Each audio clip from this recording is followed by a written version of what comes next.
당신은 계속해서 노력하는 것이 지쳐버린 적이 있나요? 마치 당신이 쌓아왔던 모든 것이 눈앞에서 무너지는 것처럼 느껴졌던 적이요? 당신은 마음을 다해 무언가에 헌신했어요. 직업이든 관계든 오래된 꿈이든. 그런데 갑자기 모든 것이 무너져 내렸죠. 그리고 찾아오는 건 실패와 버려짐, 혼자인 것 같은 씁쓸한 감정뿐이었죠. 모든 사람이 앞으로 나아가는데 나만 제자리에 멈춘 것 같았나요? 모든 문은 다른 사람을 위해 열리는데 내게만 닫힌 것 같고, 그럴 때 마음속에 의문이 떠오르죠. 하나님께서 정말 나와 함께 계신 걸까? 이런 감정을 가슴에 품고 사는 사람이 정말 많아요. 빛이 보이지 않는 깊은 웅덩이에 갇혀있는 듯한 느낌, 모든 소망이 침묵 속에 묻히는 듯한 순간들. 하지만 혹시 그 침묵 속에서 하나님께서 가장 강하게 역사하고 계신다면요? 하나님의 침묵은 결코 부재를 의미하지 않아요. 때로는 준비의 시간이에요. 하나님께서는 우리가 아직 볼 수 없는 것을 조용히 준비하고 계세요. 그래서 지금 이해가 되지 않는 거예요. 요셉을 생각해 보세요. 형들에게 배신당하고 구덩이에 던져지고 노예로 팔려가고 억울하게 누명을 쓰고 감옥에 갇혔어요. 하루나 이틀이 아니라 여러 해였죠. 자신의 인생에서 지워진 느낌, 꿈이 멀어지고 다른 사람은 보상을 받는 걸 지켜보는 그 고통을 상상해 보세요. 그 차가운 감옥 안에서도 하나님은 요셉을 떠나지 않으셨어요. 아무 일도 일어나지 않는 것 같았지만 모든 것이 준비되고 있었죠. 요셉은 감옥에서 바로의 술 맡은 관원장을 만났고, 바로 그 만남이 요셉을 왕궁으로 인도하는 연결고리가 되었어요. 끝인 줄 알았던 그 순간이 사실은 아무도 예측할 수 없었던 시작이었어요. 하나님은 보이지 않는 곳에서 일하고 계셨어요. 지금 당신도 그런 감옥 같은 시기를 살고 있을지도 몰라요. 물리적인 장소가 아니라 마음의 상태, 누구도 알아채지 못하는 고통과 슬픔 말이에요. 감당할 시간조차 없었던 상실의 슬픔, 여전히 따라다니는 실수에 대한 부끄러움, 최선을 다해도 부족하다고 느껴지는 좌절감. 그럼에도 불구하고 하나님은 여전히 거기 계세요. 성경은 우리에게 세상이 선택하는 방법과는 다른 길을 가르쳐 줍니다. 하나님은 능력 있는 사람을 부르지 않으세요. 하나님은 부르신 사람에게 능력을 주십니다. 때로는 우리를 골짜기로 이끄셔서 우리가 진짜 힘이 어디서 오는지 보게 하세요. 하나님만 남았을 때 우리는 하나님만으로 충분하다는 사실을 깨닫게 되죠. 우리의 힘이 다했을 때 그분의 능력이 시작됩니다. 믿음이 이론이 아닌 경험으로 바뀌는 순간이에요. 기적은 불꽃놀이처럼 화려하게 시작되는 게 아니라 매일의 인내로 시작돼요.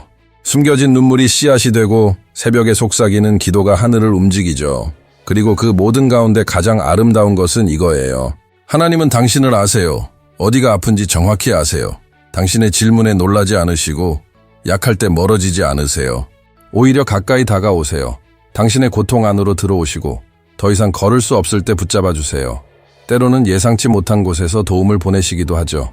뜻밖의 포옹, 정확한 순간에 도착한 메시지, 그리고 이 영상처럼요. 이 모든 건 우연이 아니에요. 하나님이 말씀하시는 거예요. 나는 여전히 여기 있다. 이제 깊게 숨 쉬어보세요. 더는 버틸 수 없다고 생각했던 순간들을 떠올려 보세요. 그런데 결국 버텼잖아요. 그건 당신의 힘이 아니라 은혜였어요. 그건 하나님이에요. 당신이 잊혔다고 생각하는 그 시간에 하나님은 당신을 빚고 계셨어요. 당신이 벽밖에 보지 못할 때 하나님은 길을 내고 계셨어요. 그리고 어쩌면 오늘 당신이 가장 좌절했던 그 일이 내일 누군가에게 소망의 증거가 될 거예요. 당신은 지금 조용한 가운데 훈련받고 있을지도 모릅니다. 언젠가 누군가의 삶에 대한 해답이 되기 위해서입니다. 하나님의 방식은 이렇습니다. 그분은 고통을 목적이 되게 하시고 눈물을 유산으로 바꾸시며 상처를 증언으로 변화시키십니다. 그러니 포기하려 하기 전에 하나님의 약속에 단 한 걸음 남았는지 생각해 보십시오. 지금 당신이 지나고 있는 이 광야가 실은 하나님께서 당신에게 그분의 임재를 가장 깊이 드러내는 장소일지도 모릅니다. 당장 눈에 보이는 것만을 신뢰하지 마십시오. 당신이 보는 것은 혼돈일 수 있지만 하나님은 그 속에서 무언가를 세우고 계십니다. 때가 되면 당신은 깨닫게 될 것입니다. 지금은 흩어져 보이는 조각들이 사실은 하나의 위대한 계획임을, 그리고 그 계획의 이름은 새 출발과 재정의, 그리고 부활입니다. 그날이 올 것입니다. 그리고 그날이 오면 당신은 뒤를 돌아보며 말할 것입니다. 포기하지 않아서 정말 다행이었다고. 왜냐하면 바로 그 고통의 장소에서 하나님께서는 당신의 가장 큰 기적의 시작을 쓰셨기 때문입니다. 기다림은 지치게 합니다. 그렇지 않습니까? 계속 제자리 걸음을 하는 느낌, 진전도, 응답도 없는 날들, 마치 세상은 계속 흘러가는데 나만 멈춰 있는 듯한 느낌입니다. 한때 생생하게 느껴졌던 꿈들이 이제는 영혼 깊숙한 곳, 어딘가에서 잠들어 있는 듯 느껴지기도 합니다. 다른 사람들의 삶은 앞으로 나아가고 당신은 여전히 같은 자리에 머물러 있는 듯한 느낌을 받은 적이 있습니까? 그렇게 느낄 때 불공평하고 외로울 수 있습니다. 하지만 그 기다림의 목적이 있다면 어떨까요? 기다림의 시간은 결코 낭비가 아닙니다. 그것은 준비의 시간입니다. 기도와 기적 사이의 간극, 그 공간에서 하나님은 무대가 아닌 뿌리를 다듬으십니다. 하나님은 당신이 이루는 것보다 어떤 사람이 되어가는지를 더 중요하게 여기십니다. 성숙함 없는 축복은 짐이 될 수 있기에 하나님은 먼저 당신을 연단하십니다. 비록 당신이 그 뜻을 다 이해하지 못하더라도 말입니다. 예수님을 생각해 보십시오. 하나님의 아들이셨고 하늘은 그분이 누구인지 알고 있었습니다. 그런데도 그분은 30년 동안 이름 없이 사셨습니다. 30해 동안 목수의 아들로서 나무와 못 그리고 망치를 다루며 조용히 살아가셨습니다. 그 시간에는 무대도, 관객도, 명예도 없었습니다. 하나님께서 높이시는 때가 오면 그리고 반드시 올 것입니다. 당신은 결코 무너지지 않을 것입니다. 왜냐하면 당신은 이미 깊고 강한 뿌리를 내렸기 때문입니다. 이제 솔직한 진실 하나를 말하겠습니다. 모든 지연이 사탄의 방해는 아닙니다. 때로는 지연이 곧 보호입니다. 하나님께서 아직 아니야, 아직 준비되지 않았어 라고 말씀하시는 것입니다. 아직 너에게 가르쳐야 할 것이 있다 라고 하십니다. 이 진리를 민감하게 받아들이는 사람은 가장 고요한 날조차도 영원의 관점에서 가장 열매 맺는 시간이었음을 깨닫게 됩니다. 오늘의 예시를 들어볼까요? 조앤 K 롤링의 삶을 생각해 보세요. 해리포터가 전 세계적인 현상이 되기 전 그녀는 경제적으로 어려운 상황에서 혼자 아이를 키우고 있었고 수많은 출판사에게 거절당했습니다. 그녀는 포기할 수도 있었습니다. 하지만 기다리는 시간을 글을 쓰고 견디고 성장하는 데 사용했습니다. 결국 시간이 되었을 때 그녀는 준비되어 있었고 문학의 세계를 바꿔놓았습니다. 그렇다면 당신은 지금 이 기다림의 시간을 어떻게 보내고 있나요? 불평하고 남들과 비교하고 피곤함에 지쳐 있지는 않나요? 아니면 그 시간을 통해 더 깊어지고 하나님과 조율하며 믿음을 더욱 단단하게 세워가고 있나요? 이제는 질문을 바꿔야 할 시간입니다.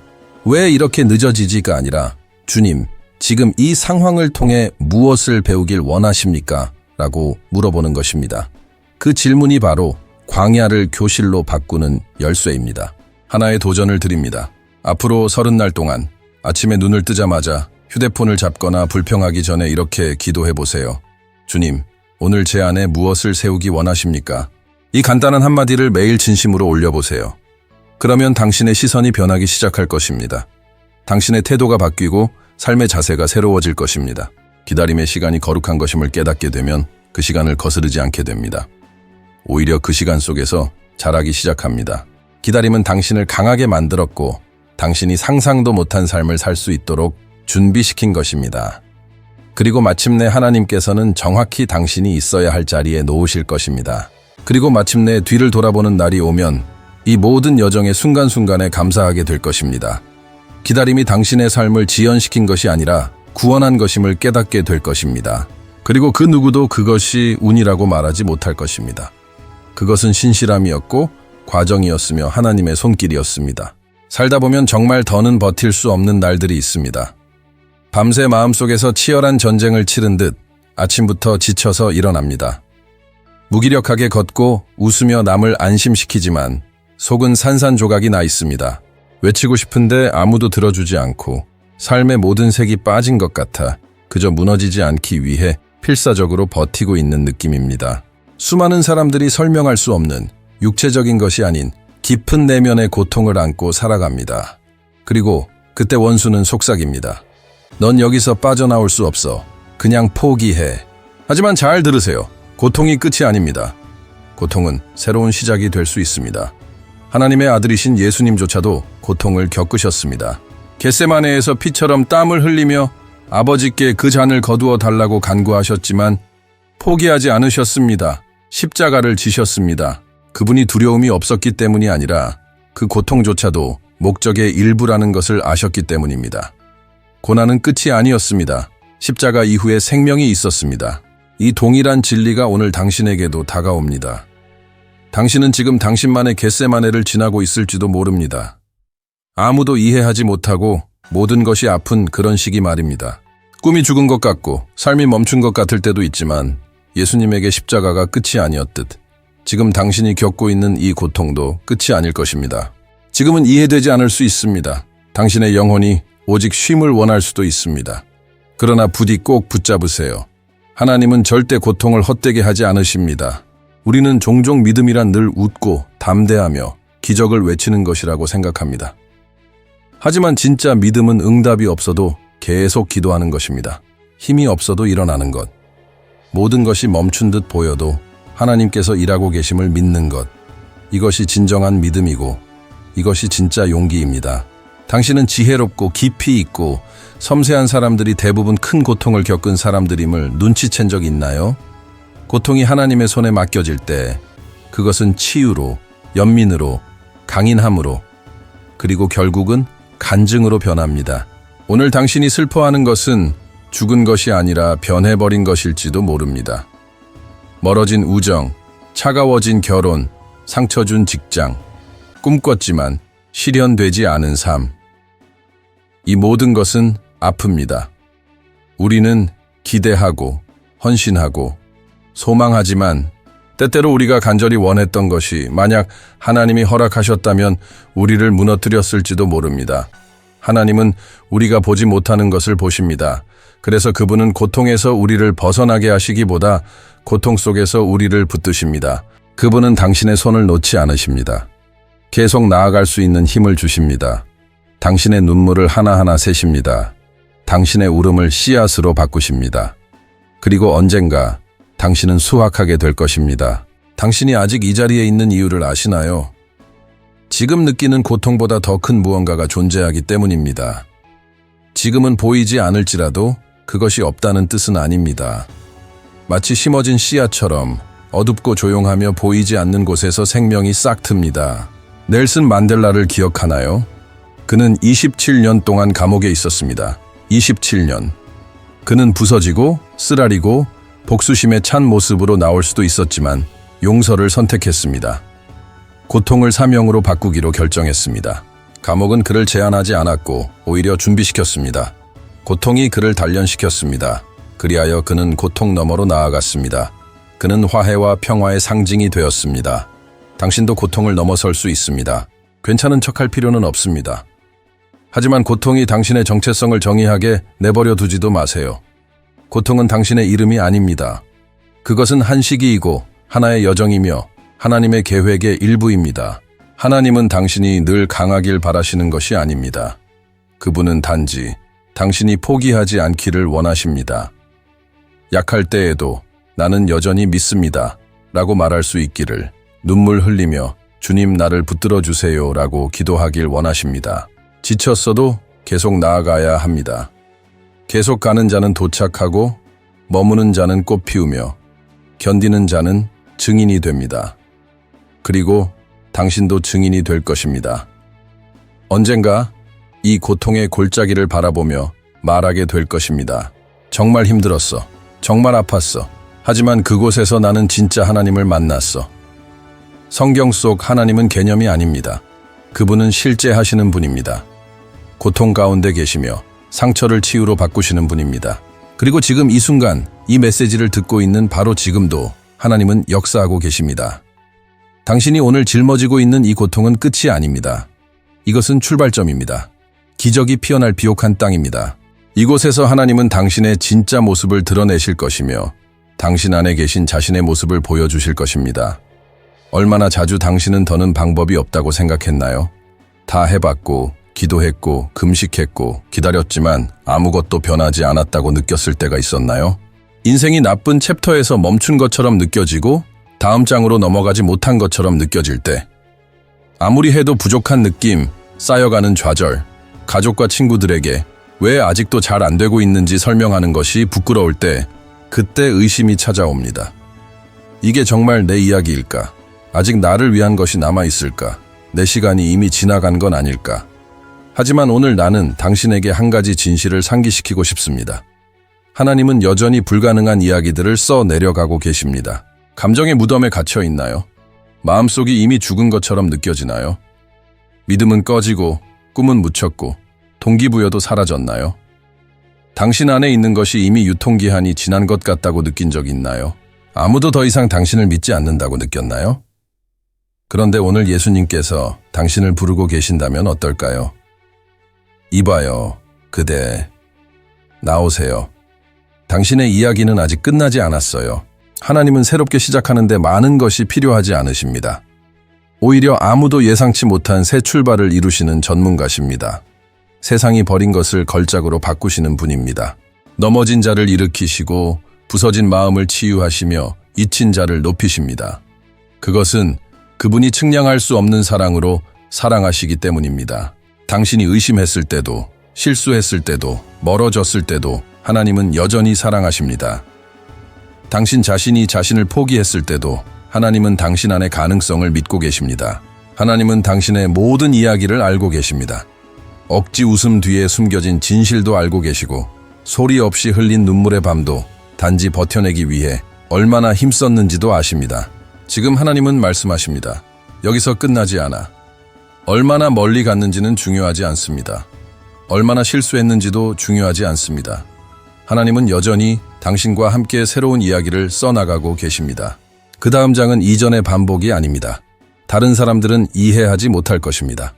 너무나도 놀랍고 치유로 가득해서 당신조차 믿기 어려울지도 모릅니다. 그러나 당신은 그 이야기를 살게 될 것입니다. 왜냐하면 당신 인생의 저자는 보라, 내가 만물을 새롭게 하노라 고 선언하신 바로 그분이시기 때문입니다. 당신 인생이 최고점을 이미 지났다고 생각했다면 잊으세요. 하나님과 함께라면 가장 좋은 것은 항상 앞으로 옵니다. 하나님은 당신을 여기까지 데려오시고 중간에 포기하지 않으십니다. 그분은 시작하신 일을 반드시 완성하십니다. 그리고 하나님이 마치시는 작품에는 결함이 없습니다. 단계를 생략하지 않으시고 모든 것을 목적 안에서 이루십니다. 토마스 에디슨은 정우를 발명하기까지 1000번 넘게 실패했습니다. 그는 그것을 실패라 부르지 않고 배움이라 불렀습니다. 왜냐하면 그 과정이 결국 결과의 일부임을 알았기 때문입니다. 어쩌면 지금의 당신도 그런 지점에 있을지 모릅니다. 시도하고 실수하고 다시 시작하는 그 자리 말입니다. 그러나 포기하지 않고 계속 믿는다면 빛은 결국 켜질 것입니다. 지금 어두워 보이는 것이 빛나기 시작할 것입니다. 당신의 수고는 헛되지 않습니다. 하나님은 당신의 모든 걸음을, 모든 눈물을, 모든 시도를 보고 계십니다. 그러니 제발 지금 그 책을 덮지 마세요. 이야기가 끝났다고 단정하지 마세요. 하나님이 이야기에 들어오시면 모든 장은 구원의 장이 됩니다. 심지어 가장 부끄러운 부분조차도 하나님은 과거를 지우지 않으시고 새롭게 해석하십니다. 모든 눈물과 한숨, 그리고 반복된 노력까지. 하나님께서는 그 모든 순간을 지켜보셨고 단 한순간도 잊지 않으셨습니다. 지금 이 메시지가 당신에게 닿는 이유는 하나님께서 여전히 당신을 사랑하시기 때문입니다. 그분의 사랑은 당신의 행동이나 실수에 달려있지 않으며 완벽함을 요구하지 않고 있는 그대로의 당신을 따뜻하게 품어주십니다. 상처받고 지치고 무너진 당신을 향해 하나님은 말씀하십니다. 내 아들아, 내 딸아, 돌아오렴. 나는 아직 너에게 이루어야 할 약속들이 남아있단다. 지금 이 모든 일이 왜 일어났는지 이해되지 않을 수도 있지만 한 가지는 분명합니다. 하나님은 고통조차도 헛되이 하지 않으십니다. 나는 여전히 내 꿈보다 더 크고 놀라운 계획을 가지고 있으며 너를 일으켜 세우고 고치며 새롭게 하길 원한다. 당신이 겪은 그 어떤 일도 무의미하지 않았으며 그분은 모든 상처를 간증으로, 모든 실수를 성장으로, 모든 손실을 새 출발로 바꾸실 것입니다. 아직도 아프다면 깊이 숨 쉬세요. 여전히 어둡다면 신뢰하세요. 너무 늦은 것 같아도 기다리세요. 하나님께서는 아직 당신의 이야기를 써 내려가고 계시며 그분이 쓰시는 결말은 언제나 놀랍고 새롭게 시작되기 때문입니다. 그분은 망가진 운명을 회복시키시고 죽은 것을 다시 살리시며 세상이 빼앗아간 소망을 다시 되돌려 주십니다. 지금 잠시 눈을 감아보세요. 그 보이지 않는 포옹을 느껴보세요. 이건 단지 감정이나 아름다운 말이 아닙니다. 이것은 하나님께서 직접 당신을 만나주시는 순간이며 당신이 결코 혼자가 아니었음을 일깨워주고 계십니다. 그분은 늘 곁에 계셨고 앞으로 다가올 시간이 지나간 모든 시간보다 훨씬 더 아름다울 것임을 보여주실 것입니다. 당신은 진심으로 웃게 될 것이고 기쁨으로 노래하게 되며 포기하지 않길 잘했다고 감사하게 될 것입니다. 하나님께서 준비하신 최고의 것은 이미 지나간 것이 아닙니다. 지금 막 시작되고 있습니다.